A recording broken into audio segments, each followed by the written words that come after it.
Bismillahirrahmanirrahim. Assalamualaikum warahmatullahi wabarakatuh. Selamat bertemu anak-anak dengan saya Dr. Randa Indira. Insya Allah saya akan bersama kalian mendalami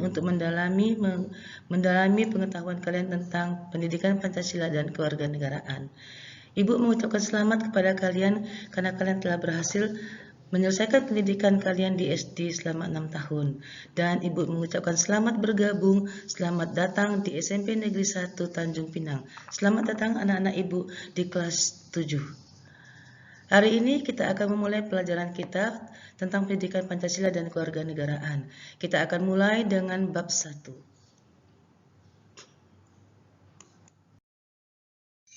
Bab 1 berjudul Perumusan dan Penetapan Pancasila sebagai Dasar Negara.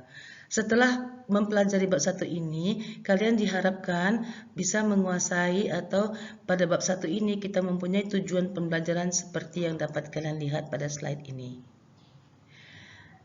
Nah, proses perumusan dan penetapan Pancasila ini sebagai dasar negara, ini mungkin sudah pernah kalian bahas dulu di SD. Proses perumusan dan penetapan Pancasila sebagai dasar negara jelas tidak terlepas dari masa pendudukan Jepang dan BPUPKI. Hari ini,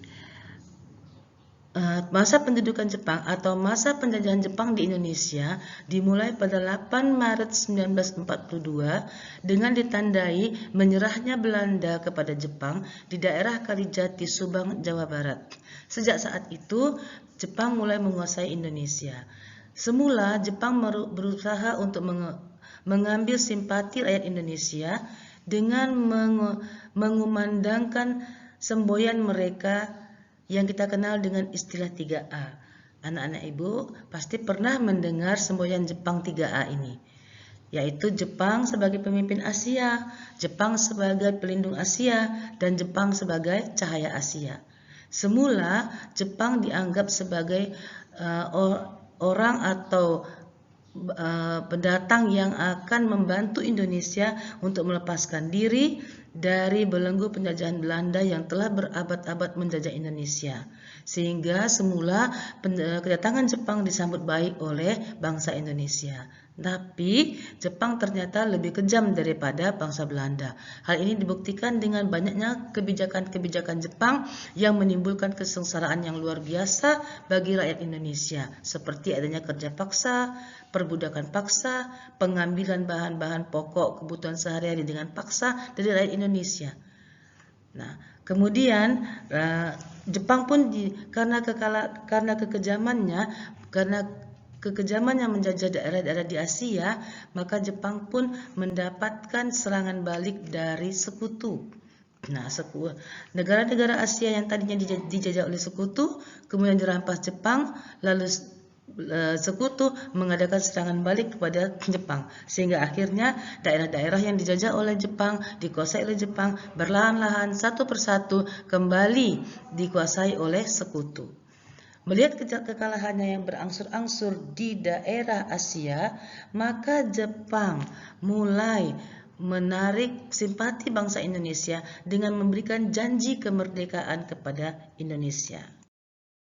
Maka pada 1 Maret 1945, Jepang mengumumkan pembentukan Badan Penyelidik Usaha-Usaha Persiapan Kemerdekaan Indonesia sebagai badan yang dibentuk oleh Jepang untuk menyelidiki hal-hal penting yang harus disiapkan oleh Indonesia bila Indonesia diberikan kemerdekaan.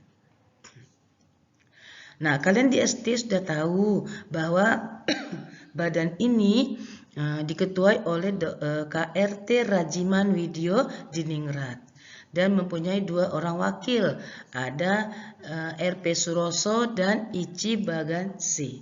Nah, kemudian badan ini BPUPKI melakukan sidang sebanyak 2 kali. Sidangnya yang pertama adalah tanggal 29 Mei sampai dengan 1 Juni dengan agenda membahas dasar negara. Sidangnya yang kedua 10 Juli sampai dengan 17 Juli dengan agenda membahas Undang-Undang Dasar Negara Indonesia. Nah, kedua sidang ini diadakan di Gedung Pancasila. Nah, pada sidang pertama ini BPUPKI yaitu Bapak Rajiman Widyodiningrat mengatakan bahwa Indonesia yang akan merdeka ini memerlukan suatu dasar negara. Nah, selanjutnya untuk menanggapi pernyataan Bapak Ketua ini, maka ada beberapa orang anggota BPUPKI yang mengusulkan dasar negara bagi Indonesia merdeka. Di SD, Ibu rasa kalian sudah mempelajari ini. Siapa-siapa saja pengusul dasar negara itu? Nah, benar. Adalah Bapak Muhammad Yamin. Beliau mengusulkan usulan dasar negara bagi Indonesia merdeka itu pada tanggal berapa? Pada tanggal 29 Mei. Pada tanggal 29 Mei. Ya. Nah, ini usulan dari Bapak Profesor Muhammad Yamin kita. Bapak Profesor Muhammad Yamin ini mengajukan usulan dasar negara sebanyak 2 kali. Yang pertama secara pidato lisan, yang kedua secara tertulis. Ada perbedaan usulan yang diajukan oleh Pak Yamin secara tertulis dan dengan yang diusulkannya pada saat dia berpidato. Di buku paket kalian bisa lihat yang mana yang diusulkan secara tertulis dan mana yang diusulkan Pak Muhammad Yamin secara lisan. Lalu selanjutnya tokoh BPUPKI yang berikutnya yang menyampaikan usulan dasar negara adalah Supomo yang menyampaikan pidatonya pada tanggal 31 Mei 1945. Nah, ini usulan dari Bapak Supomo. Kemudian yang terakhir adalah Bapak Nur Soekarno yang mengajukan usulan pada tanggal 1 Juni. Nah, kelima usulan dasar negara ini oleh Pak Soekarno pada tanggal 1 Juni itu diberi namanya Pancasila. Itu sebabnya mengapa sampai hari ini kita mengatakan bahwa tanggal 1 Juni adalah tanggal hari lahirnya istilah Pancasila. Setelah Pak Soekarno menyelesaikan pidatonya, maka BPUPKI menutup sidangnya yang pertama. Sampai ditutupnya sidang yang pertama ini, BPUPKI belum bisa merumuskan usulan dari siapa yang menjadi dasar negara Indonesia merdeka nantinya. Oleh sebab itu, maka BPUPKI membentuk sebuah panitia kecil yang anggotanya 9 orang, diketuai oleh Insinyur Soekarno. Maka panitia itu dikenal dengan nama Panitia 9. Panitia 9 ini pada tanggal 22 Juni 1945 berhasil merumuskan Piagam Jakarta. Piagam Jakarta inilah nantinya yang akan menjadi pembukaan Undang-Undang Dasar 1945. Hasil kerja Panitia 9 ini oleh Insinyur Soekarno dinamakan dengan Mukadimah. Sementara Profesor Muhammad Yamin menamakannya Piagam Jakarta. Sementara oleh Bapak Sukiman Wiryo Sanjojo menamakannya Gentleman's Agreements. Nah, pada Piagam Jakarta ini, pada rumusan Piagam Jakarta ini, pada rumusan Mukadimah ini terdapat rumusan dasar negara Indonesia merdeka. Ya. Nah, Piagam Jakarta ini kemudian dibawa oleh Panitia 9 BPUPKI. Nah, kemudian BPUPKI pada tanggal 14 Juli 1945 menyepakati Mukadimah yang telah dirumuskan oleh Panitia 9. Jadi sebagai rumusan dasar yang dimana di dalam Piagam Jakarta ini terdapat rumusan dasar negara. Panitia kecil atau Panitia 9 yang merumuskan Mukadimah atau Piagam Jakarta ini meyakini bahwa Mukadimah ini dapat menghubungkan atau mempersatukan paham-paham yang ada di kalangan anggota-anggota BPUPKI.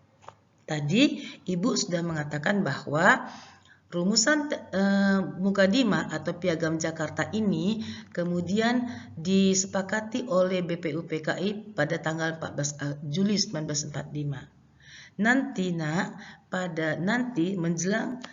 setelah Indonesia merdeka pada tanggal 18 Agustus 1945 itu PKI mengesahkan Piagam Jakarta ini dengan beberapa perubahan disahkan menjadi pembukaan hukum dasar atau menjadi pembukaan Undang-Undang Dasar Negara Republik Indonesia tahun 1945.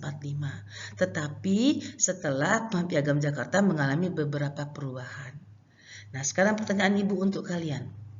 Bagaimana rumusan dasar negara yang terdapat dalam Piagam Jakarta atau dalam Mukadimah?